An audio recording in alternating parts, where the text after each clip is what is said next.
Hello friends, इस video में मैं आपको सबसे मेन चीज बताऊंगा कि निफ्टी की जो प्राइस है आज की डेट में, जो एकदम आप लाइफ टाइम हाई पे निफ्टी चल रहा है, तो वो क्या सच में महंगा हो चुका है। इसके दो रीजन बताऊंगा कि ये महंगा क्यों है या क्यों नहीं है, और अगर आपको निफ्टी से आप क्या सीख ले सकते हैं कि आपको अब आगे क्या करना चाहिए। चाहे से आप जॉब कर रहे हो, चाहे से आप बिजनेस कर रहे हो, तो आपको कौन सी चीज आपको ध्यान रखनी चाहिए आज के टाइम में। तो अगर मैं आपको जैसे भाई पता होगा 15,500 पे अगर निफ्टी चल रहा है तो ये निफ्टी महंगा नहीं है। इसके दो सिंपल से रीजन है कि पहला रीजन तो है कि इन्फ्लेशन। तो आप आज की डेट में मान लीजिए, आप 2 साल पहले आपकी जो कोरोना के टाइम पे 1.5 साल पहले आपकी सैलरी अप्रोक्सीमेट लाख रुपए महीने की थी। तो जो चीजें आप लाख रुपए में उस टाइम खरीद पा रहे थे, वो आज की डेट में आप नहीं खरीद सकते हैं वो सेम चीजें लाख रुपए में, क्योंकि इन्फ्लेशन ही इतनी ज्यादा बढ़ चुकी है। चाहे से वो सब्जी हो, चाहे से वो पेट्रोल हो, चाहे से आप कोई अमेजोन से सामान मंगा रहे हो, सब चीजों की प्राइस ही महंगी हो चुकी है।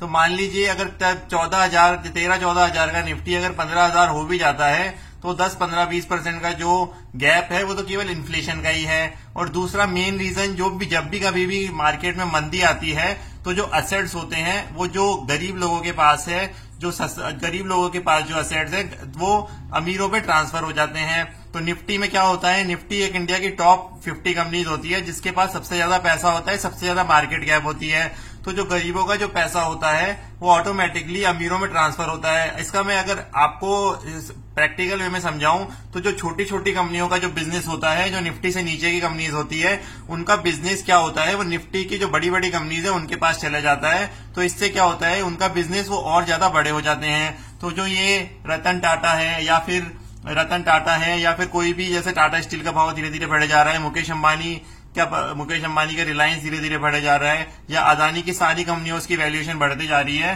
तो उसका रीजन यही है। जो भी वो अदानी को मान लीजिए कोई एयरपोर्ट खरीदना है या फिर कोई एयरपोर्ट खरीदना है, रोड खरीदना है, कुछ भी खरीदना है, तो वो उसको सस्ते वैल्यूएशन में मिल जाएगा।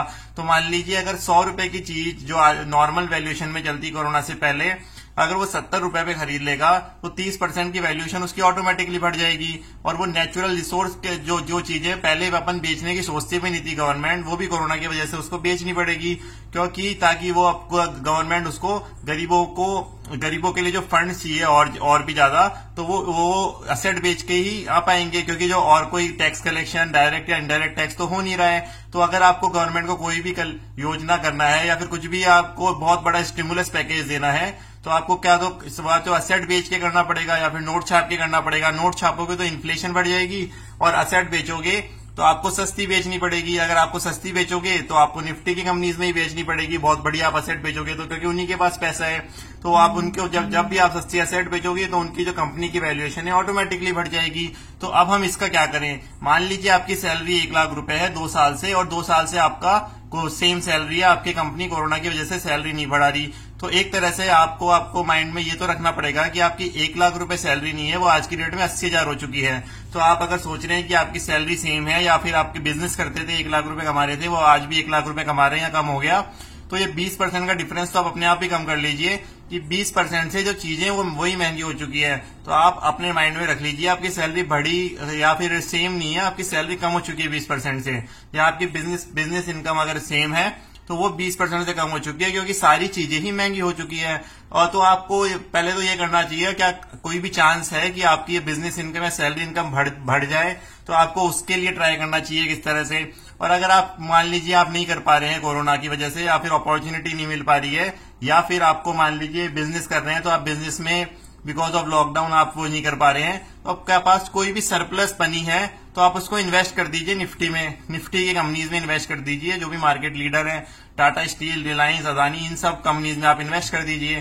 तो इससे क्या होगा, जो चीजें सस्ती खरीदती जाएगी, इनकी मार्केट वैल्यूएशन बढ़ती जाएगी, तो आपकी सेम सैलरी पे भी आप इन्फ्लेशन को आप टैकल कर पाएंगे। तो मान लीजिए आपकी वेल्थ का जो इफेक्ट है, जो नेगेटिव होते जा रहा है धीरे धीरे, तो वो आपको कंट्रोल हो पाएगा। तो इस वीडियो को आप जरूर शेयर कीजिए, ये नॉलेज बहुत ही कम लोग इसको होती है और कम लोग इस पे ज्यादातर गौर करते हैं। तो आपको इस नॉलेज को आप जल्दी से स्प्रेड कीजिए, और आपको इसी तरह के न्यूज और इन्फॉर्मेशन के लिए ये चैनल देखते रहिए। Thank you so much.